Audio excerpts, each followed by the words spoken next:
Hello, this is Geometry lesson 8.1. In this, I will continue with quadrilaterals. The first thing I am going to discuss is rhombus. Now, rhombus is a parallelogram with equal adjacent side.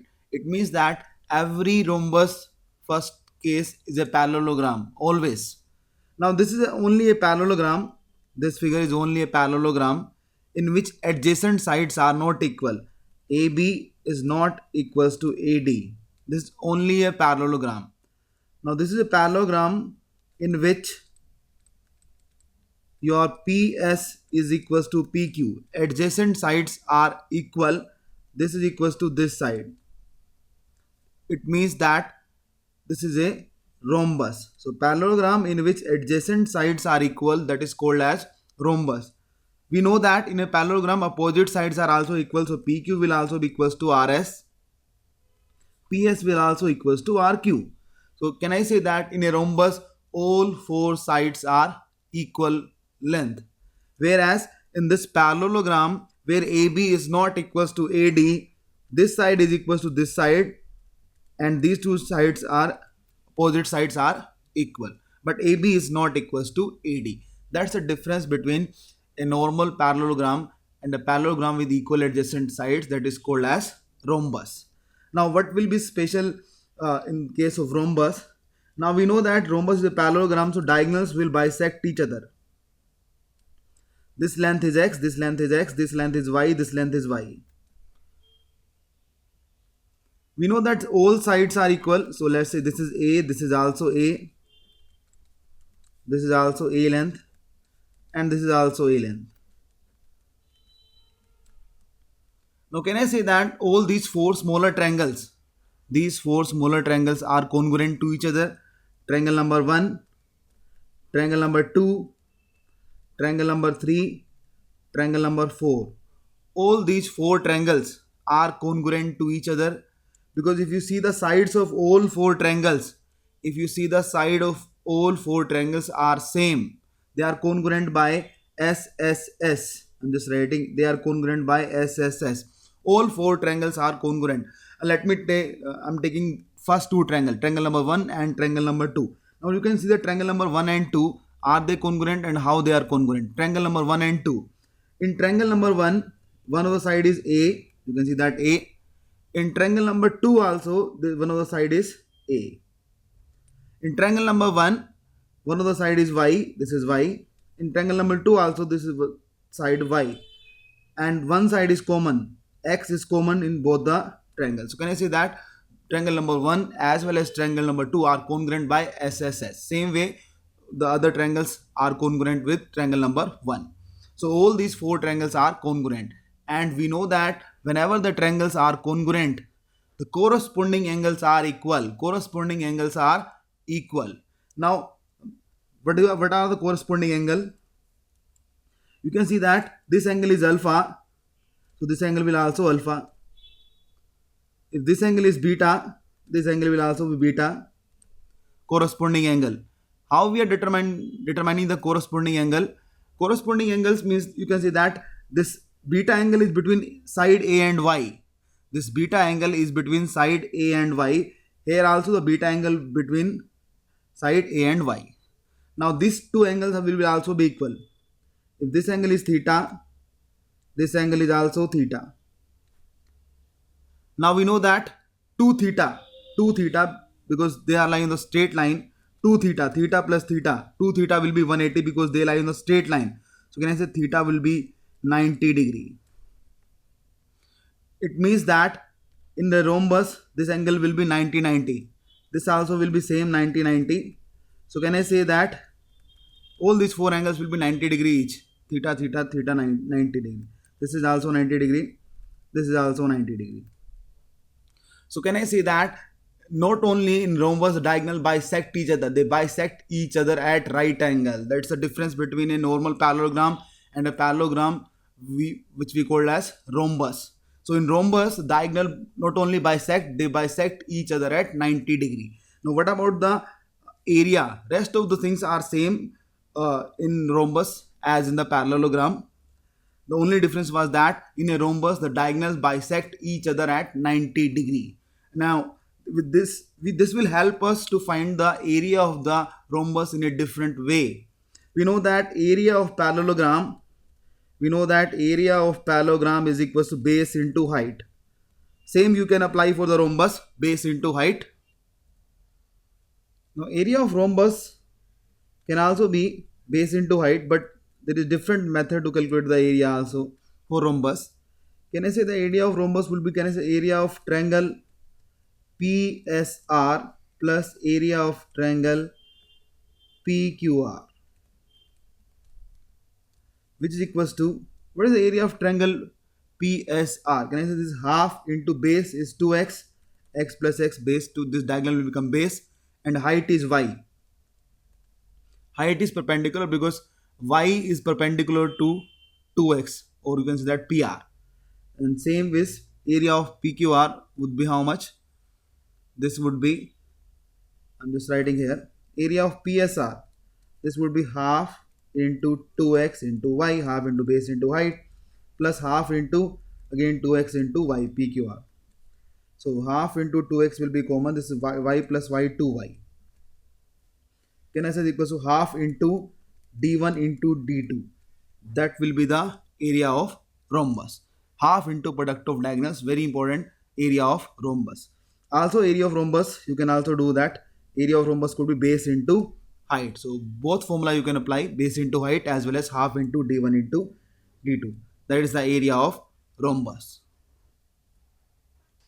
Next is square. Now what is a square? Square is a rhombus. Every square is a rhombus with equal adjacent angles.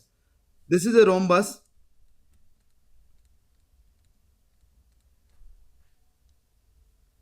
This is a square.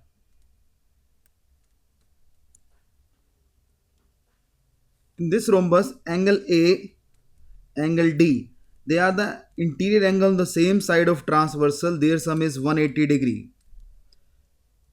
Because AB and CD are parallel lines and AD is a transversal. So these are the sum of interior angle on the same side of transversal. Their sum is 180 degree. But angle A is not equals to angle D. These are adjacent angles. A and A plus D is 180 degree. So this is only a rhombus. Now this is a square as well as rhombus. You can say that this is a rhombus as well as square. We have to specify that this is rhombus with equal adjacent angle. This angle P and this angle S are equal. Angle P is equals to angle S. So you can see that the second diagram, you can say that it's a square, or you can also say that it's a rhombus with equal adjacent angle. We know that angle P plus angle S, interior angle on the same side of transversal, their sum is 180 degree. But I'm saying that if this is a rhombus with equal adjacent angle, so P plus S would be equals to 90 degree each. If they are equal, then they will be of 90 degree. So this angle will be 90, this angle will be 90.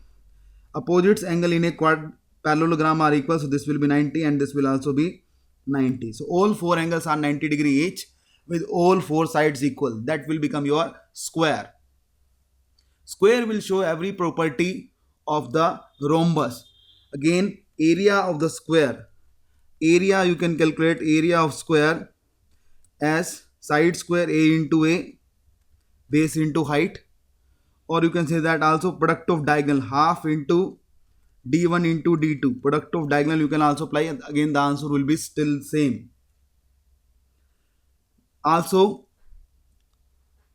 in the rhombus I have taken in this AC diagonal and BD diagonal are of different length.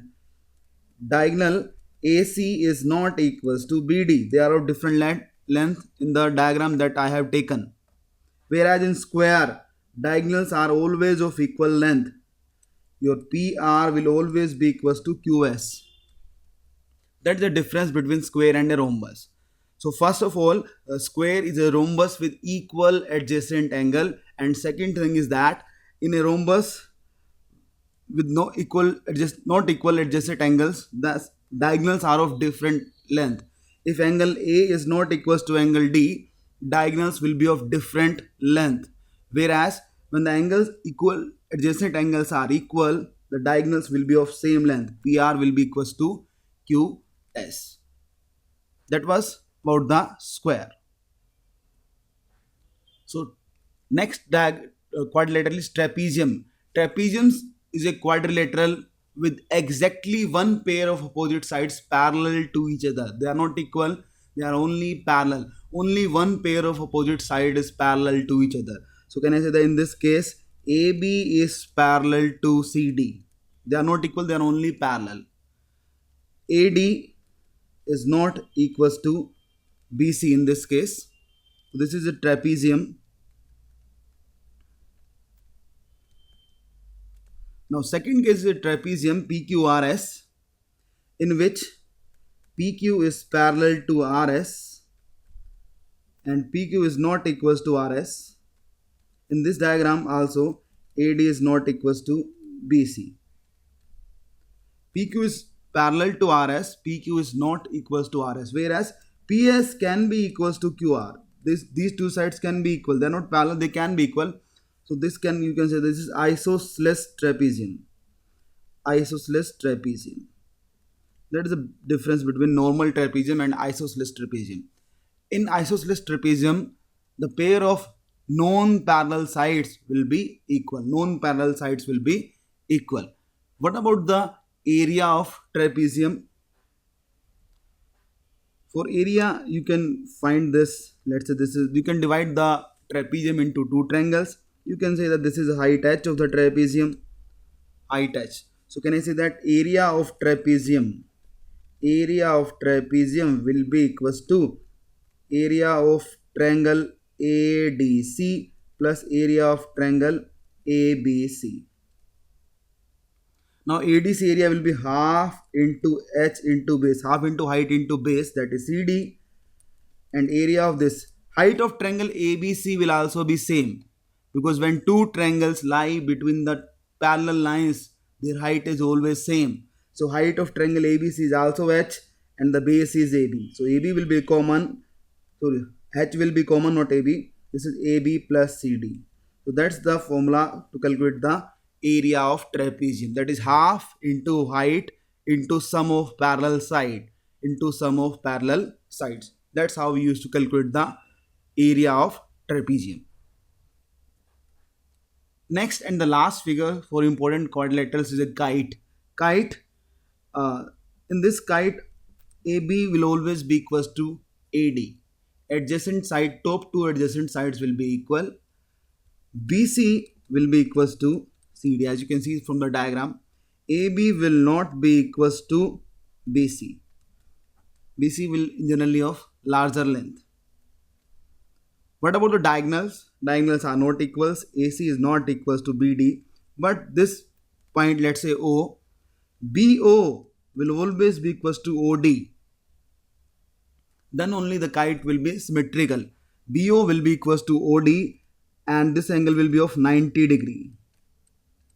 Very important. This BO will be equals to OD and these two angles will be of 90 degree each.